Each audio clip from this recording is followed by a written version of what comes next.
Hello, this is Castlevania for NES. This is the version that comes with the Castlevania Anniversary Collection from Steam, and there's actually a method somebody came up with to extract the ROMs from that. So I'm running that in the Mesen emulator, running the Castlevania 1 US ROM in the Mesen emulator because the Steam, well, I was playing the PS4 version. That's the one I bought. And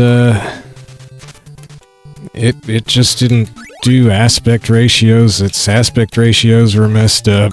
Its scaling options were messed up. Its filtering was messed up. Which is surprising, given that this was M2, supposedly, but yeah, it was all messed up. So I'm just going to be playing these games in emulators on my PC, because I got the Steam version, and you can extract the ROMs. As I said, I will include the link to the Steam community post that details how to extract the ROMs from the Steam version, so that you too can do it. It worked just fine for me, so hopefully it'll work for everybody. I don't know. So I had recorded a whole bit in the PS4. I was playing in PS4, but then I was getting annoyed with the screen versions, and I started looking stuff up, and anyway, so now I'm doing it here. So what was I talking about in the PS4 one that I want to cover here? So I never really played Castlevania. I played this Castlevania 1 on the NES as a kid, somebody's house or maybe in a store or something, and it was on, like, I remember I was on a level I'll get to here, hopefully, early on, and there were these weird monsters, and I was like, well, that's kind of okay, but I just remember the, I don't know what I thought about the graphics. I guess I didn't mind them, but that was dumb. But I didn't really like the stiff. I thought the control felt stiff. I was having trouble controlling the characters, so I just wasn't tempted to, and it seemed hard. So I was probably comparing it to Mario Brothers in my head or something. I don't know. So anyway, I never got into that. I did once. I was a young adult and working in a game company. And they gave me a Dreamcast or something, and then I got a PS2 for everybody got a bonus, and you could pick a console, and I picked a PS2. So I was getting these consoles. I started collecting stuff for like PS1 and other consoles. So I started buying some Castlevania games from that point, but I was not actually spending much time trying to play them. So, but I do have still, oh no, I'm getting sloppy. I do have still the, well, so I had like 3 on the GBA. Is that all they ever put out on GBA? 3 Castlevanias? I think, maybe. I had those and I sold them with the rest of my GBA stuff like 5 years ago when I moved. I wouldn't play those now. Anyway, you can get them in a collection like these. I don't know if the ROMs are extractable. I wouldn't play them now though because they've got a lot of flashing. Like when you hit things, the monsters flash and stuff, and it's not great if you're prone to photosensitivity and migraines and stuff sometimes. What am I doing? So yeah, I'm not gonna play those. I still have Symphony of the Night for PS1, and I still have Rondo of Blood for PC Engine. I'm not going to be playing those, because those also have flashing hit effects. So I'm basically going to stick to the ones that came in this collection, and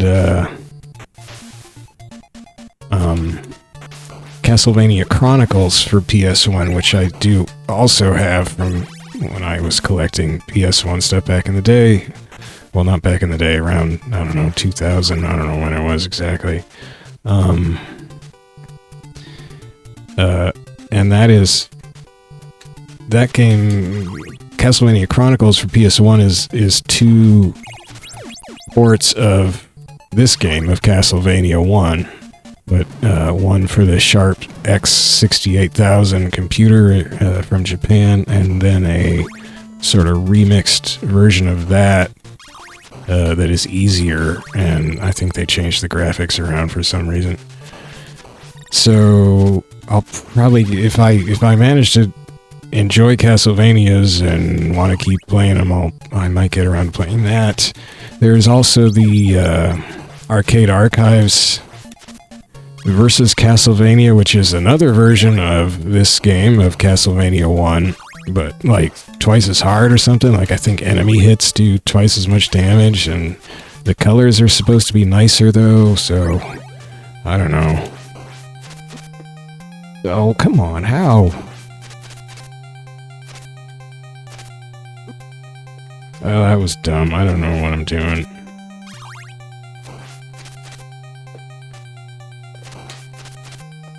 Take an axe. Oh, take my axe, please. Okay, well, you get all your health back, so that's okay. Then that Roman numeral 2 block I got there is supposed to be double fire. Man, that noise is loud. But I don't know if it fires your axe, actually fires it twice, or it just does twice the damage, or what. I don't know. So anyway, it's well, the other thing about the official compilation and its emulator or whatever is that you can only have one save state, so that makes it a little more difficult to save scum if I needed to save scum. But we'll see how far I can get in this game. Oh, heck. Give me that wall turkey. Oh, it's not a wall turkey, it's a double fire. Okay. So wait, that only lasted one stage before? Or did I die? What did I don't know what I did. I don't think I died. I was wondering why there's a ledge here. I don't know. Paranoid about there being secrets everywhere. I vaguely remember this power-up from some early day. Or this secondary weapon. I should probably learn to hit these things. Hey, I think I gain a life. Just assuming that's what that noise is. I'm gonna need it because I tend to die starting at the next room up, the next level up, basically up these stairs. Because this is where those flying Medusa head things will knock me into the holes. Like that.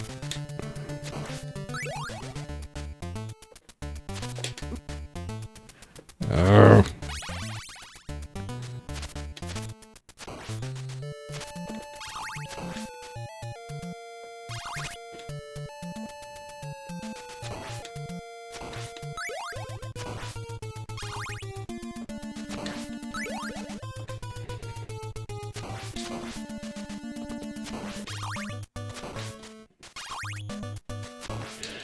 I'm not very good at Castlevania, it turns out. But so I hadn't gotten into. I'd been buying Castlevania games, but then as a younger adult, that was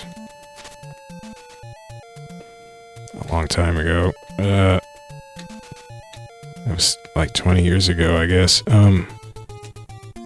But since then I hadn't, like, I kept looking at this Castlevania collection because I liked the music in the Japanese version of 3, and they added the Japanese versions to the collection soon after launch. They weren't in there at launch, but they added them later. Because the Japanese version of what we call Castlevania 3, that was stupid, I should have waited, had an enhanced sound chip in it, and so they could play much more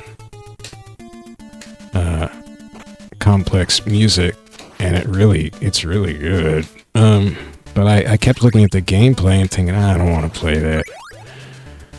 I don't know, I guess it looked hard and just kind of merciless, and I don't know, I just thought it didn't look very fun. But then, well, I had this weird idea this morning that maybe I should just download complete NES ROM sets from US, Japan, and,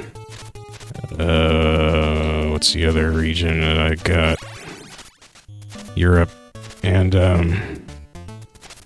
just play through little bits of them, just to see all the games. And my excuse for committing all that software piracy would be that, you know, I'd just be playing them for a couple minutes, or, you know, 10 minutes or something, and not going back to them. And if I really liked them, then I would buy them, and that would actually get me to buy more games. And anyway, nobody cares, but that was how I was gonna explain it to myself. But I don't know, I don't think I'm going to do that. But one of the games I did happen to load up just because I was curious was Castlevania 1. And started playing a little, and I kind of liked it. But see, then I saw parts like this in a playthrough, and I was like, man, I don't want to do that. And then I decided not to do anything about Castlevania. But then I played it some more, I think, or something. Anyway, I decided, well, maybe I do like Castlevania. I don't know. I decided I would give it a try anyway, so that's the end of that confusing, rambling story. So here I am, and we'll see how if I can stick to it.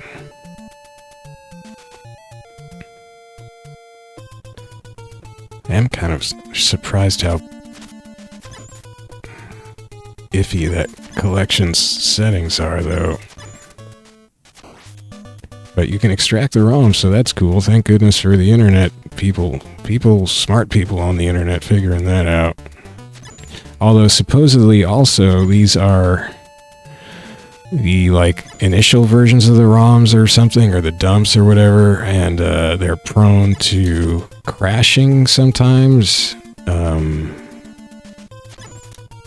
in emulators. I don't know if it's just certain emulators or what, but it's something to do with like when textures would happen to overrun, I don't know, anyway. So maybe this will crash, I don't know. I don't know if that problem's been solved. Well, that was a recent conversation. I mean, the collection came out in 2019? And again, Mesen 2, which is what I'm using now, wasn't out in 2019, so I don't know, maybe Mesen 2 doesn't have that problem.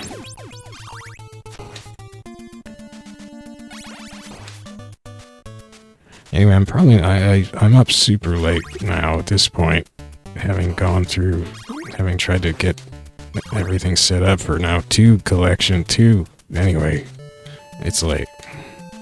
So the first time I ran here, I was like, oh, what's this thing? And then it turned into Medusa and started zapping me, and that wasn't fun. Ah, it's doing it again, but I wasn't right on it. Anyway, why don't I do this?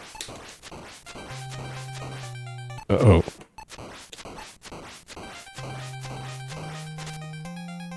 Well, that worked well.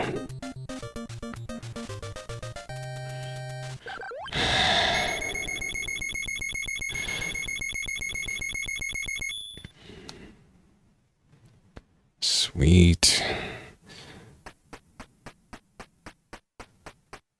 Okay, so this is where I started having some real problems in my, I was playing the PS4 version. This is the level that I remember from looking at as a kid and finding it difficult. Like, I don't remember anything past this room from playing it as a kid. And I still find those guys difficult, and I already got beat up. Well, they came in a different order now, though. So when I have to continue here, it felt harder, and the order was a little different there. Like, there was a monkey guy with a skeleton guy instead of coming earlier. I'm really crummy at handling those crows. This is where I start to have trouble. Well.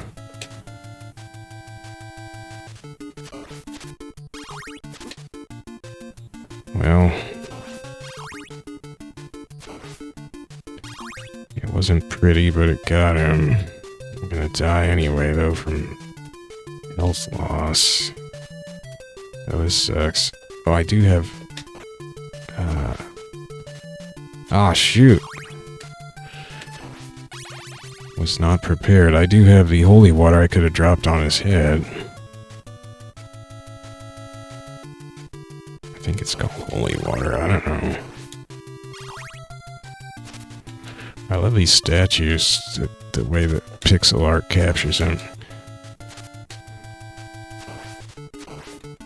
So for a while I thought maybe I'll just stick to the NES, because I don't know, I like the NES aesthetic when it's done right, and these games do a good job. I mean, from what I've heard from, like, the developer of the From Below homebrew, talking about how the palettes work and stuff, you have to be very deliberate with your use of colors, because you have all these separate sprites, and they can have certain palettes and certain configurations, and it's very... Oh, heck, I wasn't even trying to not get hit. That's my excuse there. I wasn't paying attention. You know, things have to be in certain palettes and blah, blah, blah. So you have to be very deliberate with your use of color, very purposeful, because you're pretty limited in terms of how many colors can be on things and so forth. And so I think it just makes for better... In the end, it makes for pretty strong design, because people really had to think about what color to use where, and they had to make tough choices, whereas once you get to 16-bit stuff, that's not really the case so much, and people were just trying to copy arcade games all the time, and just using colors higgledy-piggledy, and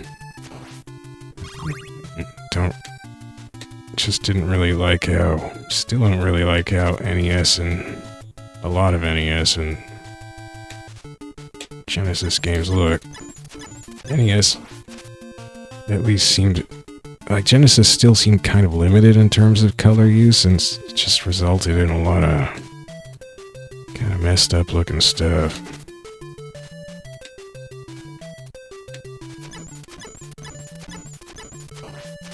Oh wait, you can whip the bullets too, so...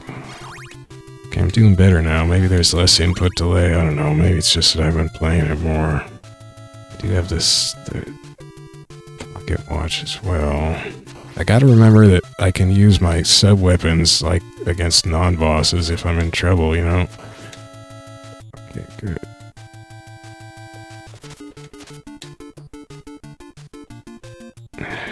Did he just go away?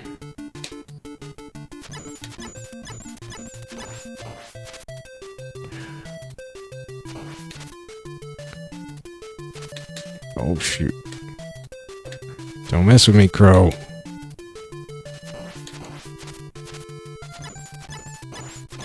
Okay, I guess I can whip as fast as they shoot.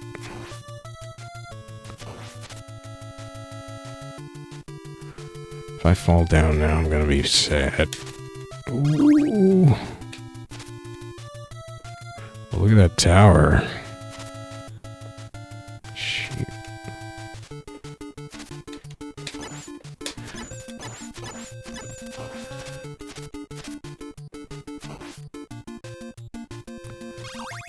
Oh shoot, what's that guy? Okay, whatever. Oh, this is not looking good. These guys are gonna do something bad to me. They're bosses, that's why. Ah, shoot.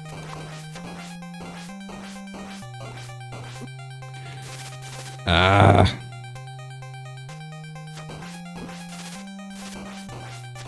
Oh, you guys can't get in here, huh? Oh, no, you can't. I'm gonna die. Oh. Well, I guess I didn't have to go back far. It's my last life, though, so then I'll have to go back to the beginning of this, stage, or whatever it is. Maybe I'll I'll just stop there.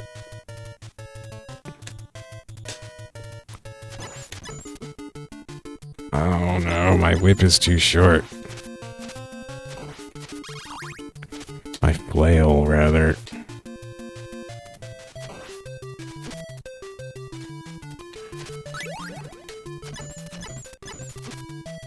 Shoot. That was dumb. Well, I could sure use a health thing, but I don't know where the hidden health stuff is.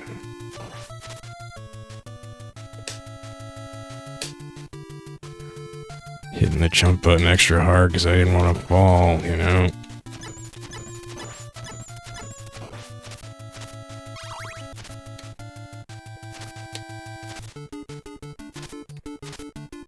Why am I messing with these things? Okay, they're like... no health.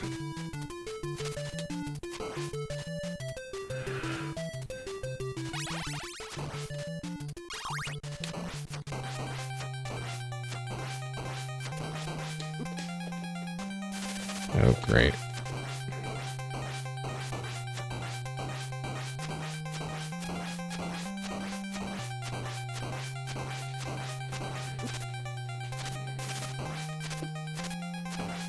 Got him.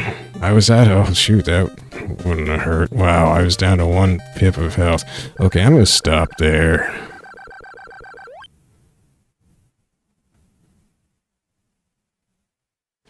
So yeah, much happier about how I'm able to run this in Mesen than I was able to run it in the PS4 version. Holy smokes. Okay. Stage 10, it says. Well, it hasn't crashed, so that's good. I saw people were saying it would crash. Some guy was saying it was crashing on him on stage 5, like 1 in 5 times. I don't know what that means. Anyway, make a save state. Make 2 of them, why not? Okay. Okay, well, I got to stage 10 in Castlevania 1.